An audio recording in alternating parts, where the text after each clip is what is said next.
আসসালামু আলাইকুম। সবাই নিশ্চয়ই ভালো আছেন। আলহামদুলিল্লাহ, আমিও ভালো আছি।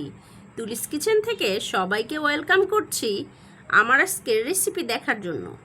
আজকে আমি আপনাদের জন্য নিয়ে এসেছি রেস্টুরেন্ট স্টাইলে অথেন্টিক থাই স্যুপ। এই থাই স্যুপ যদি আপনারা একবার খান, ট্রাস্ট মি, আর কখনোই স্যুপ খাওয়ার জন্য রেস্টুরেন্টে যাবেন না। আর এই স্যুপ তৈরি করা এত সহজ যে কেউ বাসায় তৈরি করতে পারবে। তাহলে কথা না বাড়িয়ে মূল রেসিপিতে চলে যাচ্ছি। প্রথমে আমি চুলায় একটি হাঁড়ি বসিয়ে দিয়েছি। এখানে আমি 1 লিটারের একটু বেশি পানি দিয়ে দিব। আর এখানে দিয়ে দিচ্ছি 600 গ্রামের মতো মুরগির হাড়। এটা দিয়ে আমি স্টক বানিয়ে নেব।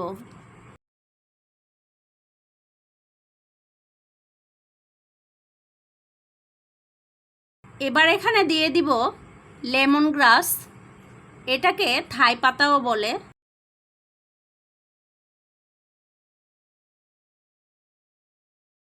এবার দিয়ে দিচ্ছি 3 টুকরো থাই আদা, এটাকে গ্যালাঙ্গালও বলা হয়, 2 নামেই পরিচিত। এবার স্টক চুলার জাল একদম লো হিটে রেখে স্টক বানিয়ে নেব। আমি এটাকে 10 মিনিট জাল দিয়ে নেব। 10 মিনিট হয়ে গিয়েছে।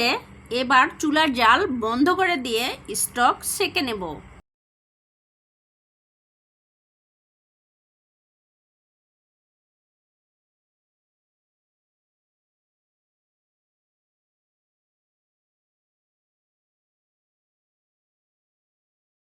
আমার স্টক একদম রেডি হয়ে গিয়েছে। এবার আমি এটাকে এক সাইডে রেখে দেব। আমি এখানে 1 কাপ ব্রয়লার মুরগি জুলিয়ান কাট করে কেটে নিয়েছি। আর নিয়েছি 12টা চিংড়ি মাছ। আমি চিংড়ি মাছ সুন্দর করে কেটে ধুয়ে নিয়েছি এবং আমি লেজটা রেখে দিয়েছি। আপনাদের যদি লেজ ভালো না লাগে আপনারা ফেলে দিতে পারেন। আর আমার লাগছে মাশরুম। আমি এখানে ক্যান মাশরুম ইউজ করছি। বাজারে যে কৌটার মধ্যে মাশরুম বিক্রি করে আমি ওগুলোই নিয়েছি। আর আমার লাগবে আদা। আমি এখানে থাই আদা নিয়েছি, এটা গ্যালাঙ্গাল নামেও 2 নামেই পরিচিত। আর লাগবে থাই পাতা অথবা লেমন গ্রাস। আমি এখানে থাই পাতা কেটে ধুয়ে নিয়েছি। আমি এখানে একটি প্যান নিয়েছি, এটার মধ্যে প্রথমে দিয়ে দিব চিকেন। এবার দিয়ে দিচ্ছি চিংড়ি মাছ।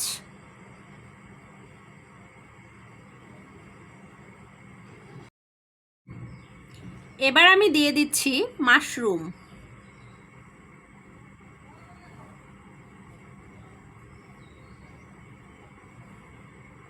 এবার দিয়ে দিব 3টি হাঁসের ডিম। আমি এখানে ডিমের সাদা অংশ রেখে দিয়েছি, আমি শুধু কুসুম ব্যবহার করছি। আপনারা চেষ্টা করবেন হাঁসের ডিম দিতে, কারণ হাঁসের ডিম দিলে কালারটা খুবই সুন্দর আসে। আমি এখানে 3 টেবিল চামচ কর্নফ্লাওয়ার নিয়েছি, এটা সামান্য পানি দিয়ে গুলে তারপরে এখানে দিয়ে দিব।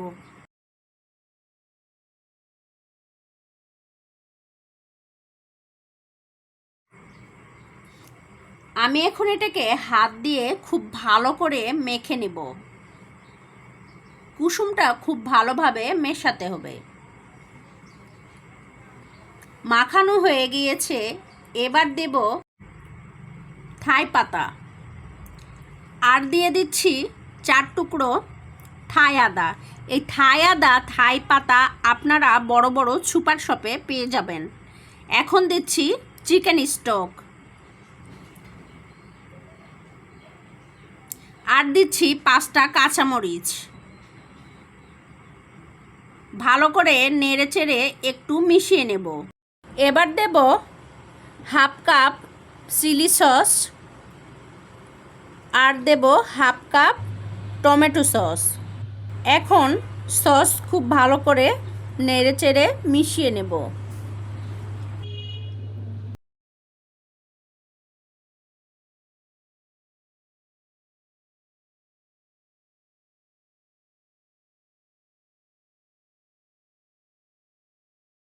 এবার দিব 1 টেবিল চামচ সয়া সস, 2 টেবিল চামচ লেবুর রস, 1 চা চামচ চিনি।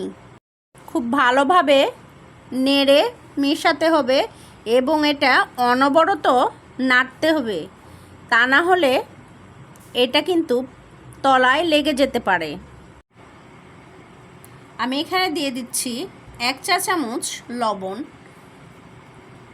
আপনারা আপনাদের পছন্দ মতো দিয়ে দিবেন, যে যেমন লবণ খেতে পছন্দ করেন তেমনিই দিয়ে দিবেন। এটাকে এখন অনবরত নাড়তে হবে, তা না হলে এটা কিন্তু তলায় লেগে যাবে। আমি এভাবে নেড়েচেড়ে আরও বেশ কিছুক্ষণ এটা রান্না করে নেব।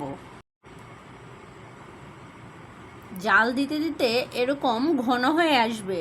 এটা আবার বেশি ঘন করা যাবে না, কারণ বেশি জাল দিলে এটার ঘনত্ব আরও বেড়ে যাবে, তখন আর স্যুপ খেতে ভালো লাগবে না। স্যুপ প্রায় হয়ে এসছে, আমি আর কিছুক্ষণ জাল দিয়ে নামিয়ে ফেলব। স্যুপ হয়ে গিয়েছে, এবার আমি চুলার জাল বন্ধ করে দিব আর স্যুপ গরম গরম পরিবেশন করব।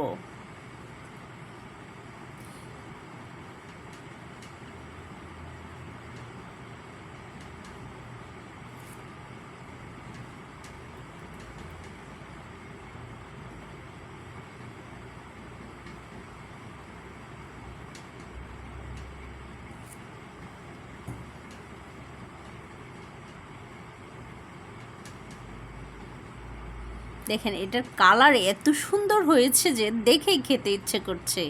আমি একটু টেস্ট করে দেখছি কেমন হয়েছে।